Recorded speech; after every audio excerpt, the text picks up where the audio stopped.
Salut Alform et bienvenue pour cette nouvelle formation. Donc toujours sur Azure Infrastructure as a Service. Donc là on se retrouve dans la partie avancée 2. Donc dans cette partie, dans cette vidéo plutôt, je vais donc comme d'habitude me présenter pour ceux qui ne me connaissent pas. Je vais vous dire un petit peu les autres formations qu'on a faites ensemble sur Alform si vous m'avez suivi. Et puis, en tout cas, sur la formation Azure Avancée partie 1, on va voir un petit peu le plan de cette formation, le public concerné et les connaissances requises pour réussir à bien suivre cette formation. Alors, je m'appelle donc Perion Cédric. Je suis toujours consultant solutions Microsoft, beaucoup plus Microsoft maintenant, orienté cloud. Donc en mandant en ce moment chez un gros client à Québec où je fais la migration en fait, l'installation de ADFS pour environ 6000 utilisateurs et puis le déploiement pour tout ce qui est Office 365 Pro Plus avec toute la gestion du licensing aussi en PowerShell. Et avec ce qu'ils appellent eux de la GIA, donc tout ce qui est gestion d'identité, tout ça là, à faire ça, essayer de faire ça propre comme il faut dans une grosse organisation. Ok, donc au niveau des certifications, donc je suis MCP, Microsoft Certified Professional, MCSA Windows Server 2012, MCSA Office 365, Azure et VMware VCP5 pour tout ce qui est virtualisation. Puis pour tout ce qui est réseau, j'ai toujours ma certification CCNA qui, à mon avis, commence à être un peu périmée parce que cette certification là il me semble que je l'ai eu en 2012 ou quelque chose comme ça et elle doit plus être valide et puis j'ai pas repassé quoi. Si vous voulez voir mon profil LinkedIn, cliquez sur ce lien, vous aurez un peu plus de renseignements. Puis j'essaie de le mettre à jour assez régulièrement pour dire un peu ce que je fais, puis mettre à jour un petit peu les projets sur lesquels je suis. Et puis mon blog personnel sur Office 365 et Azure, donc office365touch.ca. Si on vient ici, donc ce blog ressemble un peu, donc c'est un blog sur WordPress, rien d'extraordinaire, mais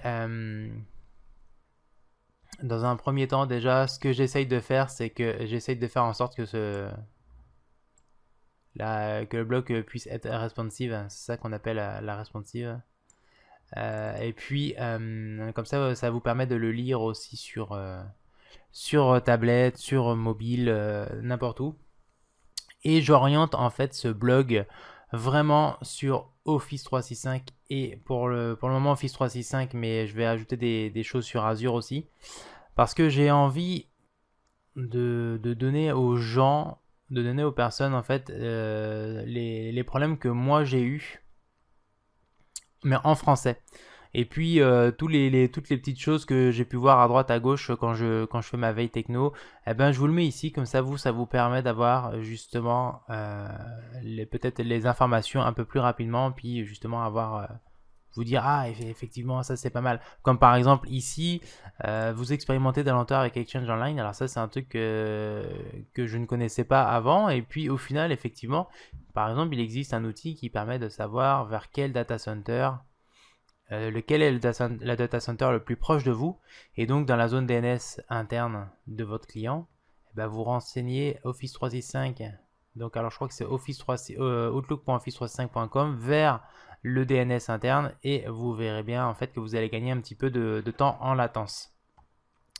Ce genre de choses, donc j'essaie de mettre des articles quand même assez régulièrement, minimum un par semaine, des fois j'en mets 2 ou 3, tout dépend un petit peu de ce que j'ai trouvé dans la semaine, et tout dépend de ma charge de travail.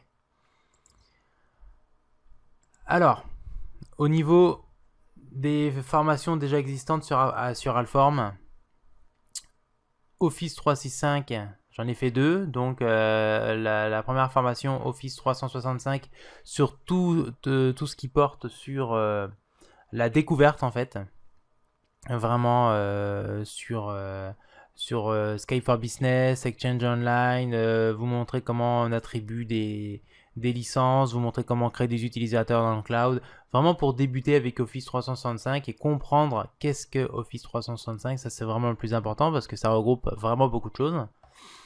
Et ensuite dans la deuxième formation Office 365 avancée, là justement je vais beaucoup plus loin dans le sens où je vous apprends à mettre en place l'identification avec ADFS, on voit un peu plus dans le détail comment on installe AD Connect, donc la synchronisation d'identité vers Azure Active Directory. On voit quand même pas mal de choses avec toutes les migrations aussi hybrides vers Exchange Online. Et puis j'essaye d'aller un peu plus loin avec du PowerShell et tout ça là, donc super intéressant. Celle-ci dure environ 17 heures et celle-ci dure 5 heures.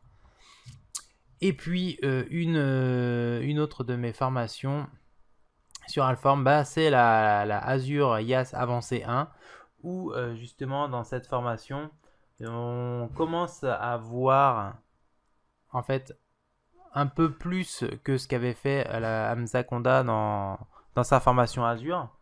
On voit Remote App, on voit tout ce qui est donc automatisation avec Azure Automation pour créer des runbooks, importer des runbooks, les publier, etc. On voit aussi le PowerShell, donc vraiment j'essaie de pousser un peu plus pour vous montrer les commandes disponibles en PowerShell, surtout pour la création de machines virtuelles, création de stockage, tout ça, network et tout. Et puis dernier chapitre, on voit le Role-Based Access Control, donc vraiment les rôles, basés sur les accès, sur le contrôle des accès.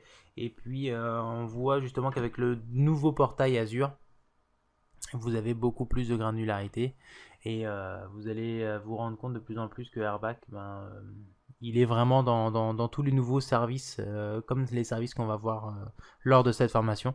Airback sera présent dans tous ces nouveaux services qui se situent dans le nouveau portail. Donc, si vous êtes arrivé à la formation 2, c'est que vous avez sûrement vu la 1 ou alors que y a juste certains services qui vous intéressent dans la 2, qu'on va voir justement de suite. Alors, la 1, là pour le moment, je sépare le cursus avancé en 3 parties. Dans la première partie, donc on vient d'en parler. La partie 2, on va en parler de suite, à savoir qu'est-ce qu'on couvre dans cette partie. Et puis dans la partie 3, on va essayer de couvrir aussi des nouveaux services, comme des services que j'ai sélectionnés. Par exemple, je vous dis pas tout, mais on voit un petit peu ici au niveau des icônes. Par exemple, MyCloud IT, un service qui vous permet de vous transformer directement en tant que DaaS, Provider Desktop as a Service, avec Office 365 et puis Azure. Donc ça c'est super intéressant comme service, je l'ai découvert il n'y a pas longtemps et il vous permet justement d'installer vos machines virtuelles bien configurées, de pouvoir allouer des desktops aux utilisateurs et puis de pouvoir justement faire en sorte de devenir un vrai DaaS.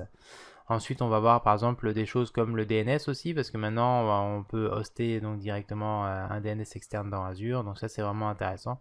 Et puis 2 autres services, on verra 4 services, on voit 4 services dans chacune des formations. Donc restez connectés pour la formation 3 là, qui devrait arriver normalement courant mai là, à peu près, courant mai, ouais. Mai 2016. Alors au niveau du plan de cette formation, on la sépare en 4 modules. Donc dans le module 1, on va voir tout ce qui est Azure Site Recovery. Donc dans Azure Site Recovery, on va voir qu'est-ce que Azure Site Recovery. On va essayer je vais essayer de vous expliquer vraiment qu'est-ce que c'est, que vous puissiez comprendre un petit peu les principes. On verra après de la démonstration, on installera, donc on verra les prérequis, on installera le serveur d'administration, on ajoutera notre vCenter.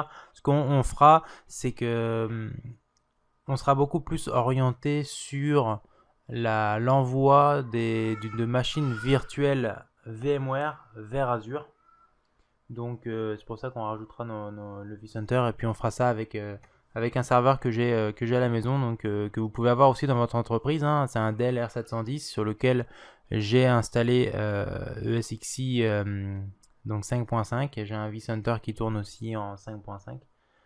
Donc c'est quelque chose que vous pouvez avoir dans une PME, hein. Donc on verra comment envoyer ça, comment protéger vos machines VMware virtuelles donc, qui tournent et les envoyer directement dans Azure si à un moment donné il y a un problème de connexion, hein. Faire un site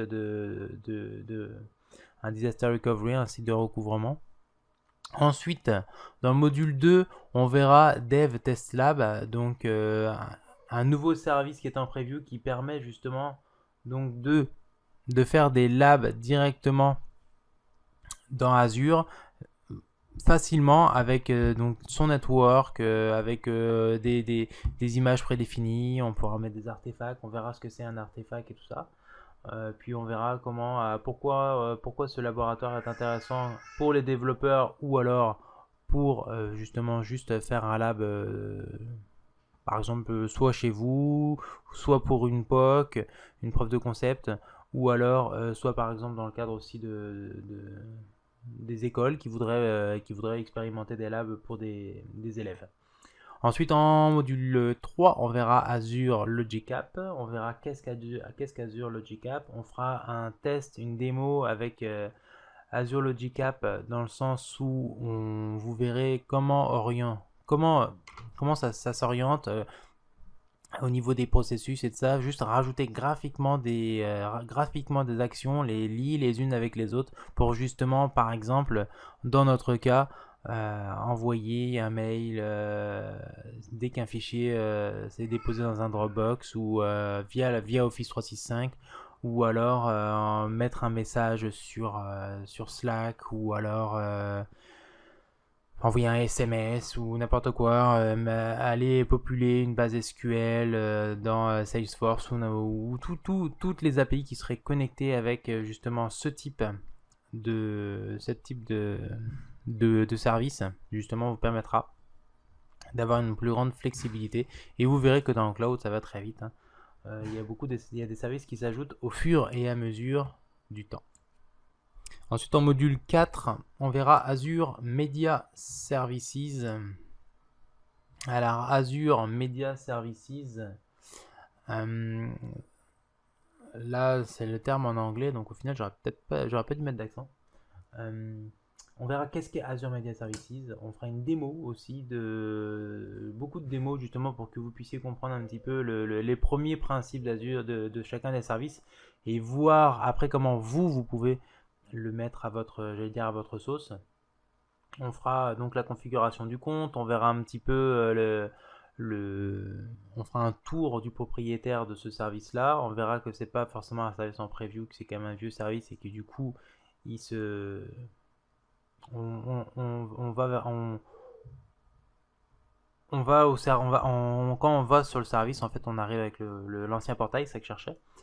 Et puis donc on configurera un live channel, on verra exactement comment configurer justement par exemple une webcam et puis diffuser le flux en direct en passant par Azure Media Services.